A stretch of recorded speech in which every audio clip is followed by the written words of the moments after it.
চারপাশের নানা লক্ষণ দেখে দীর্ঘদিন থেকে বলছিলাম আইনশৃঙ্খলার পরিস্থিতি খারাপ, এই অজুহাতে নির্বাচনকে পিছিয়ে দেয়া কিংবা বানচাল করার চেষ্টা, এই চেষ্টাকে আমরা ষড়যন্ত্র বলতেই পারি, ষড়যন্ত্র হবে। অনেকেই বলছিলেন এই ধরনের কথাবার্তা, আমি আসবো সেই জায়গায়, কিন্তু অত্যন্ত একটা অ্যালার্মিং বিষয় সামনে এলো, তাই এটা নিয়ে আলাদাভাবে কথা বলতে হচ্ছে।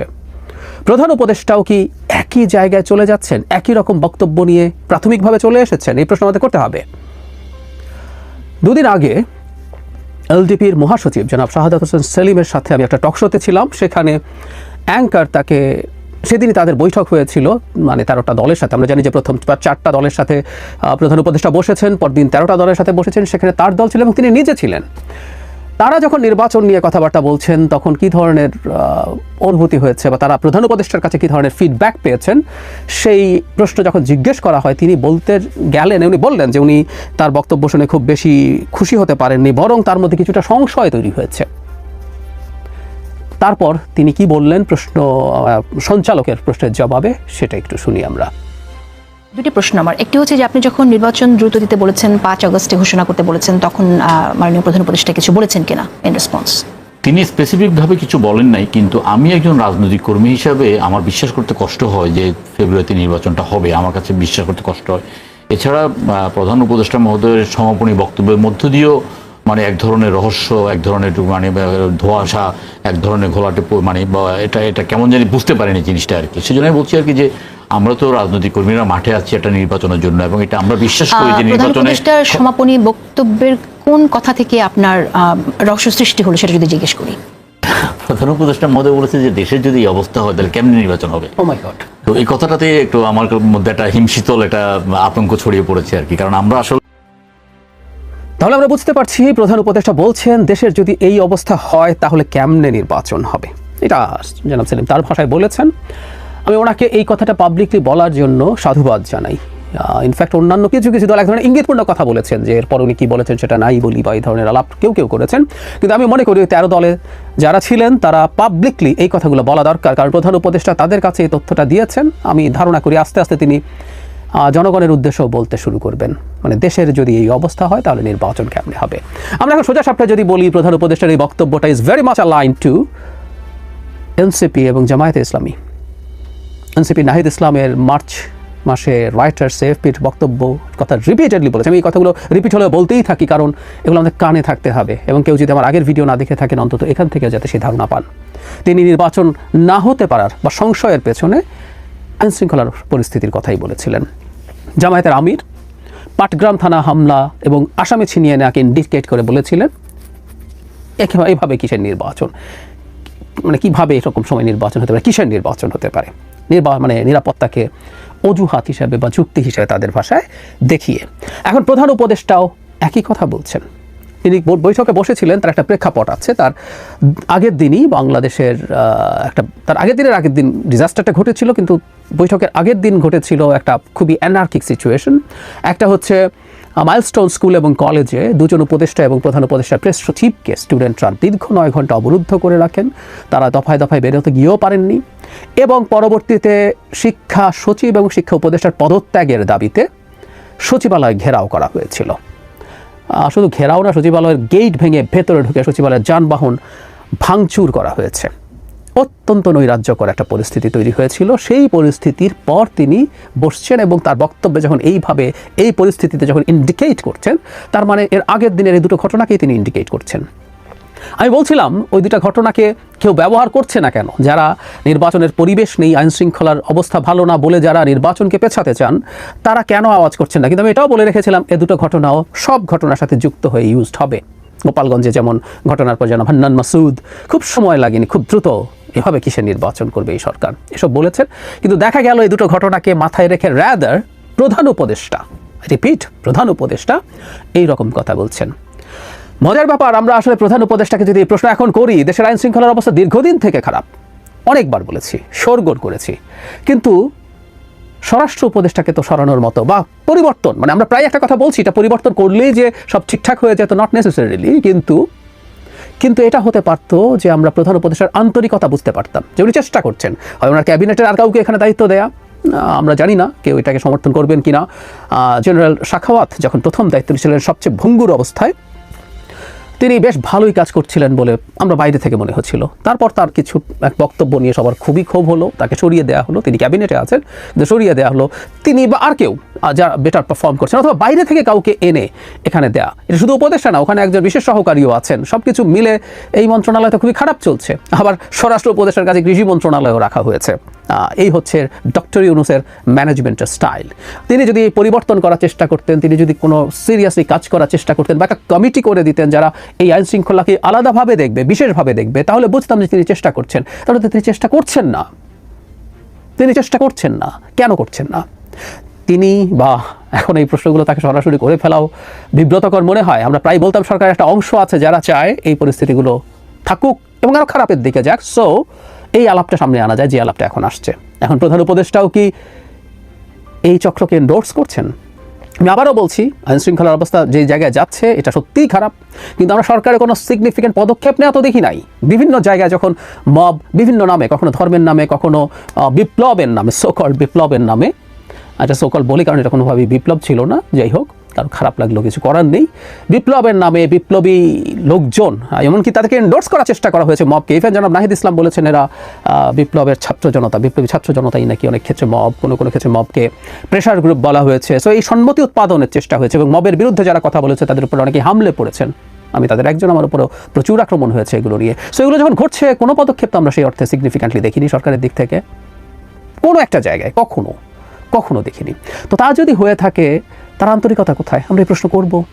অথচ আইন শৃঙ্খলার পরিস্থিতি যে জায়গায় গিয়ে পৌঁছেছে, উচিত ছিল যাবতীয় সব কিছু পারলে আরও কমিয়ে উচিত হতো এই জায়গায় সম্পূর্ণ ফোকাস করা। শুধু নির্বাচনের জন্য না, একটা রাষ্ট্রের সবচেয়ে বেসিক রুটিন কাজের মধ্যে এটা আসে। এটার জন্য এরকম অন্তর্বর্তীকালীন সরকারের কোনো প্রয়োজন নাই যে সংস্কার অনেক লম্বা কথা বলবে, সেরকম এটা দরকার না। একটা 3 মাসের তত্ত্বাবধায়ক সরকারেরও জরুরি গুরুত্বপূর্ণ কাজ হচ্ছে আইন শৃঙ্খলা রক্ষা করা এবং সেটাকে ঠিকঠাক স্ট্যান্ডার্ডে মেনটেন করা।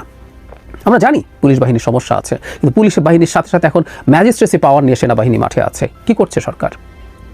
আবারও বলছি, কোনো চেষ্টা দেখছি না, কোনো পরিবর্তন করার টেন্ডেন্সি দেখছি না। গোপালগঞ্জে যে ঘটনা হলো, ন্যূনতম রাজনৈতিক খোঁজখবর রাখা মানুষ এটুকু প্রেডিক্ট করতে পারতো। আমরা অনেকেই করেছি।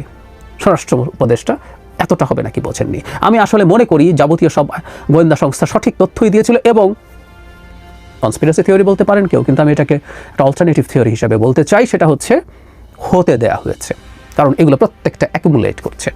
সচিবালয়ে শোনা গেছে ঢুকতে দেওয়া হয়েছে। অনেকে এখানে যারা ছিলেন যে পুলিশ ঢোকার ক্ষেত্রে বাধা দেয়নি, অথচ সেই বল প্রয়োগটা আমি একটা ভিডিওতে বলেছিলাম, সেই বল প্রয়োগটা গেটের বাইরেই হতে পারতো, যাতে গেটের মধ্যে দিয়ে ঢুকতে না পারে, কিন্তু গেট ভেঙে ঢুকে গেছে। এটা আসলেই খুব serious law and order situation.